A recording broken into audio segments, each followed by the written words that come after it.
안녕하십니까. 이재호TV 와이런입니다. 이번 시간에는 다시 한번 나라 경제를 좀 걱정해야 되겠네요.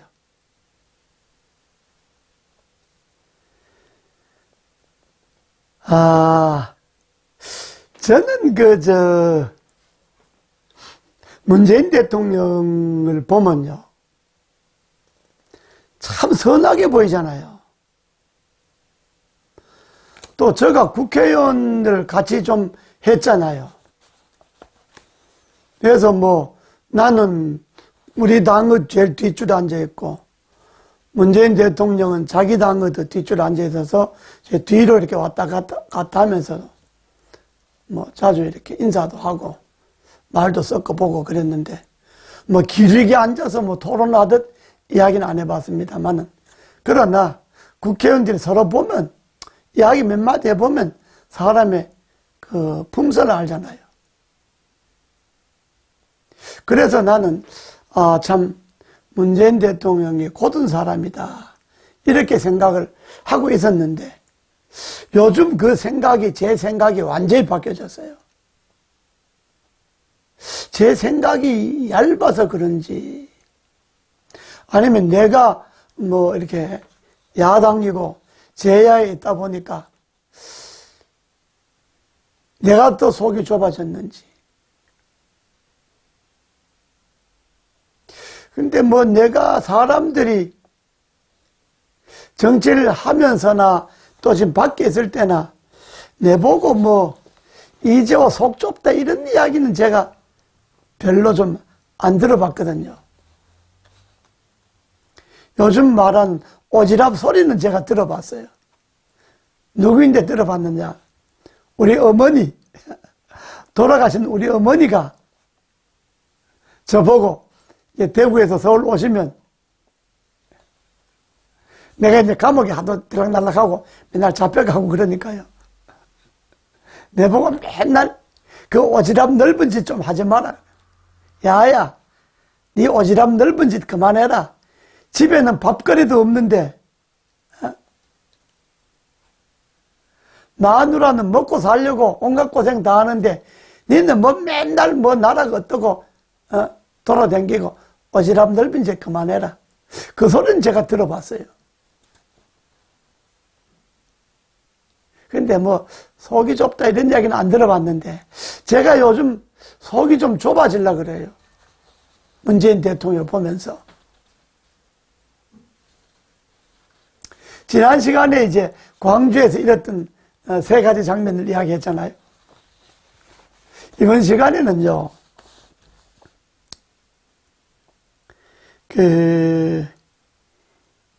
2015년도 9월 달이죠. 2015년이니까 박근혜 대통령 말기쯤 됐죠. 그때 민주당 최고위원회 속기록을 보면요, 이제 박근혜 정부의 2016년 예산안을 언급하면서 이렇게 이야기했어요. 국가 채무 비율이 사상 처음으로 GDP 대비 40% 선을 넘었다. GDP 대비 40%입니다. 재정 건전성을 지키는 마지노선으로 여겨왔던 40%가 깨진 것이다. 재정 건전성 회복 방안이 없는 이 예산안을 결코 받아들일 수 없다. 엄청 화났죠. 그러니까 국가 채무 비율이 마지노선인 40% 선을 넘었다. 40%를 넘었다. 새누리당 정권 8년 새 박근혜 정부 3년 만에 나라 곳간이 바닥났다. 그래서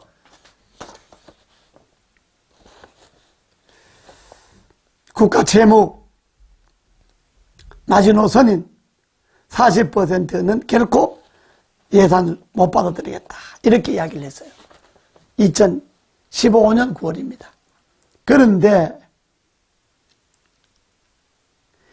2019년 금년 5월 16일 지난 며칠 전이죠.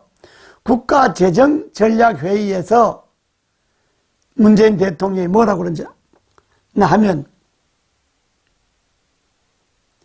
이제 홍남기 부총리가 이제 이렇게 이야기했어요. GDP 대비, 그러니까 국내 총생산 GDP 대비 국가 채무 비율을 40% 초반으로 유지해야 합니다. 하고 이렇게 보고를 하니까 대통령이 깜빡한다는 소리가, 아니 우리나라만 40%가 마지노선인 근거가 뭐냐? 물론 일본이나 뭐 OECD 딴 나라는 GDP 대비 뭐 60%, 뭐 100% 이런 나라도 있죠. 그러니까 하필 우리나라만 왜 GDP 대비 40%의 마지노선이 넘는 근거가 뭐냐? 그러니까 GDP 대비 40% 선을 넘어도 얼마든지 재정을 확장하라 이 말이죠. 그러니까 국가 채무 비율이 GDP 대비 40% 이상 올라가는 한이 있어도 돈을 팡팡 써라 이 말이잖아요. 돈을 지금처럼 막 팡팡 풀어라 이거죠. 세금 그냥 있는 대로 걷어서 있는 대로 써라 이 말이잖아요. 자, 이걸 듣는 우리는 마음이 어떻겠습니까? 불과 몇 년 전에 본인이 야당 대표할 때는 40%선 넘는 이런 예산을 말이지 국가를 망치려고 하느냐, 국간을 거들려고 하느냐 하고 난리를 쳐놓고 자기가 대통령 되니까 40%선인 근거가 뭐냐, 그거 넘기면 왜 안 되느냐 이렇게 따졌다는 것 아닙니까?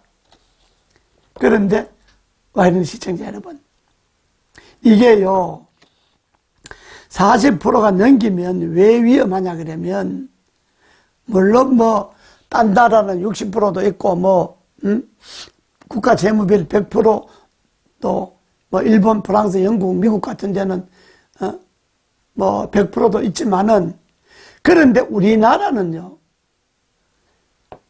수출로 먹고 살잖아요. 근데 재정 건전성을 지켜야 되는데 제일 중요한 게, 수출에 제일 중요한 게 뭡니까? 국제 신용도 아닙니까?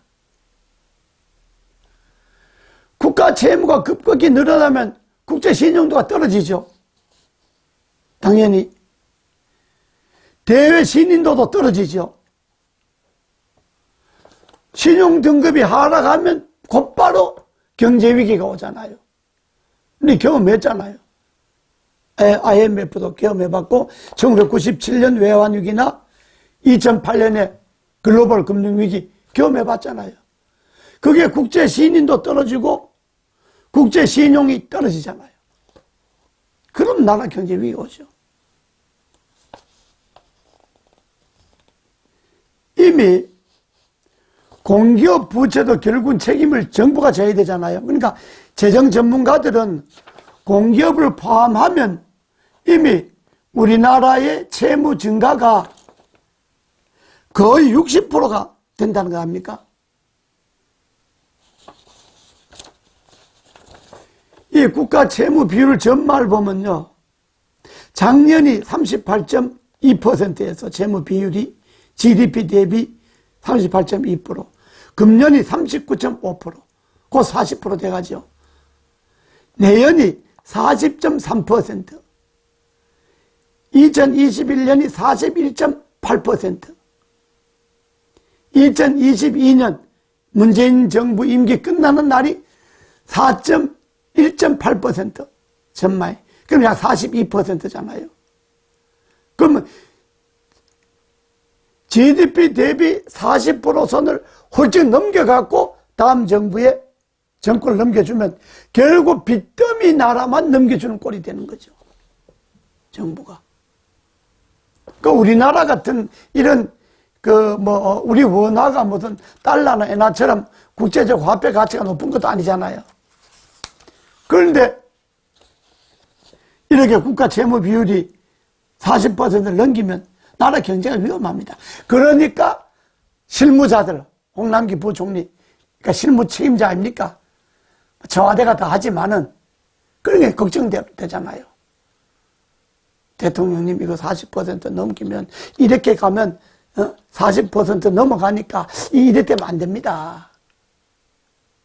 이렇게 걱정하니까, 되레 걱정하는 홍남기 총리 보고 야단치는 꼴 아니지 않습니까? 그럼 대통령이 같이 걱정을 해야죠. 그럼 무슨 방안이 있겠느냐? 40% 안 넘기고 38% 선에나 39% 선에서 국가 채무 비율을 동결하는 그런 방법이 없느냐? 뭐 이렇게 나와야지. 왜 하필 우리나라만 40% 넘기냐고. 그 기준이 뭐냐고. 그 홍남기 부총리 들어 그만두라는 이야기죠. 아마 김동연 부총리가 그만뒀으니까 제가 이거 보면서 아, 이거 홍남기 부총리도 그만둘 날이 얼마 안 남았구나 이렇게 생각이 됐어요. 그러면 나라는 더 엉망으로 돌아갑니다. 그러니까 문재인 대통령과 이 문재인 정권 사람들 좀 정신 차렸으면 좋겠어요. 감사합니다.